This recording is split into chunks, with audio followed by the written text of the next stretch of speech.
एक छोटे से गांव में एक बूढ़ा आदमी रहता था। नाम था रामू काका।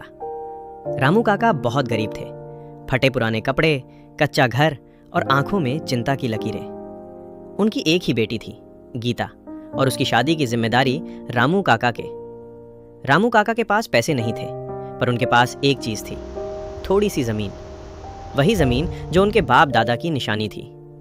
उन्हें क्या पता था कि उसी जमीन के पास से अब एक बड़ा हाईवे बनने वाला है। एक दिन शहर से कुछ दलाल गांव में आए, सूट बूट पहने, मीठी बातें करने वाले। उन्होंने रामू काका से कहा, काका, आपकी जमीन तो बेकार पड़ी है, कोई काम की नहीं। हम दया करके खरीद लेते हैं, वरना बाद में कोई पूछेगा भी नहीं। गरीबी और बेटी की शादी की चिंता ने रामू काका की आंखों पर पर्दा डाल दिया। उन्होंने बिना सही जानकारी लिए बहुत सस्ते दाम पर अपनी सारी जमीन लिख दी।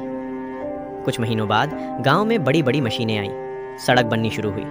लोग कहने लगे, अब तो इस इलाके की जमीन सोने के भाव बिकेगी। रामू काका को जब सच्चाई पता चली तो उनके पैरों तले जमीन खिसक गई। जिस जमीन को उन्होंने कौड़ियों में बेच दिया, वही अब लाखों की हो चुकी थी। रामू काका की आंखों से आंसू बह निकले। उन्हें समझ आ गया, गरीबी से बड़ा दुख अज्ञानता का होता है। लेकिन कहानी यहीं खत्म नहीं होती। रामू काका ने ठान लिया कि अब गांव के किसी और किसान को ऐसा धोखा नहीं खाने देंगे। उन्होंने सबको जागरूक करना शुरू किया और गांव में एक नई सोच की शुरुआत हुई।